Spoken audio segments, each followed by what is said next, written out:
It's interesting that even today there's different schools of thought. Like Šon Strikland spars basically every day. Right. Whereas Max Holloway... He was at my gym for like 3 years. Oh, yeah? Yeah. Was he? He's a wild boy. Yeah. Kind of had to let him go. Oh, did you? The crazier days? Yeah, no, he just kind of gets too involved talking shit about people. I can see that. I liked him in the gym. I liked him there. He was a great training partner. You need at least one guy in your gym that does that and goes hard and makes everybody else go hard. They have this UFC mouthpiece that they were using that registers how many times you get hit. Yeah. He spars the most and gets hit the least. Because he does shoulder. He fights behind the shoulder. He does. That's why it's like... And his distance management is really good. He fights behind his shoulder. He manages distance well. He's popping his jab. And he's always on, he's pressuring. Says like all the time people come in, good ass kickboxers come in, and Šon Strikland just frustrates them, pressures them so much, doesn't let off the gas pedal, defends all their hard shots and keeps pressuring them. He says he makes a lot of guys look bad. That's like sweet. That. Dude, you have a very interesting style. There's no one like you. Stand straight up. Yeah. Even the way you hold your hands is different than everybody else. It's more of like boxing. I like the box. You know. Shout out to Strickland. You know, little backstory. 21, 22 and stuff.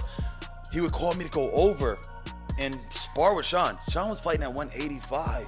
I'm a 155er, but I would beat the dog shit out of him. Ask him to this day. Ask him to this day. He'll tell you Bobby Green a problem.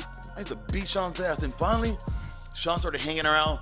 And he said this shit one day, like he was at practice, and he's like, man, none of the white guys want to go with me. Only you guys want to fight with me. I was like, hey, what do you mean by you guys? And Šon got no filter either. No filter. You black guys. You black guys. So Šon, I hate to say it, but he hung around with and he got to learn, hey, how to fight like a I beg your pardon? So, like right now, people are talking about him being the Floyd Mayweather shit. I'm like, man, who you think taught him that? He got the shell. Who you think taught him that? Floyd? No, he came there from me and Lorenz. We've got a new champion, Hendricks du Plessis. I'm curious, did you have him winning that fight? It was a very close fight, and did you have him on the scorecards winning? I had it 2-2 going into the last round, and I thought Strickland won the last round. I thought Strickland looked great in the first 2 rounds. I mean, the jab was fucking beautiful. You don't see jabs like that in MMA. And the jabs did what they're supposed to do. Just so for the record, is there some people that think I lost the fight? Both of his eyes were swollen shut. Dana said it. Teach a man how to squabble. He just loves to bang. Right. Loves to stand in front of guys. He doesn't have like huge power. He's probably getting better at putting it in better places now. But he wasn't like, he's not a big knockout guy, but he definitely adds them up and really, he's by far one of the biggest pressure fighters. Yeah. That just moves forward all the time. Well, he's also able to do that because of his defense. His defense is so underrated. Hard to hit, yeah. So underrated. And in that Adesanya fight, you saw it so clearly. Yeah, he's really hard to hit. So good at moving just out of distance and then putting more pressure back on you. Why do you think that you're a bad matchup for the champion? I spar a lot of high-level kickboxers. I think I'll read his shots, I'll block him, and I'll get in his face. He's just one of those guys that if you don't, like, it's going to be a war. You're going to get knocked out, you're going to win. Kelvin Gaston understood that. I understand that.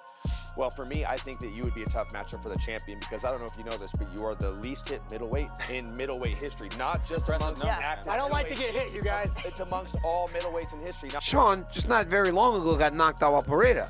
So he had this, like, these questions, like, and he doesn't hold back. He's like, I don't know if I'm supposed to be here. Hell, they gave me the title fight because nobody else was there to fight. And he was just telling the truth.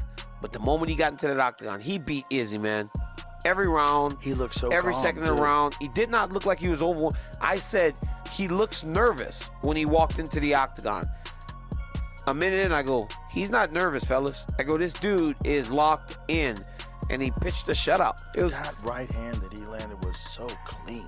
Izzy never bounced back from it. Never, and that motherfucker spars like that so often that he's composed. Just another day. It's another day. He doesn't get tired. In the 5th fucking round, he like, I was watching his stomach in between rounds, flat.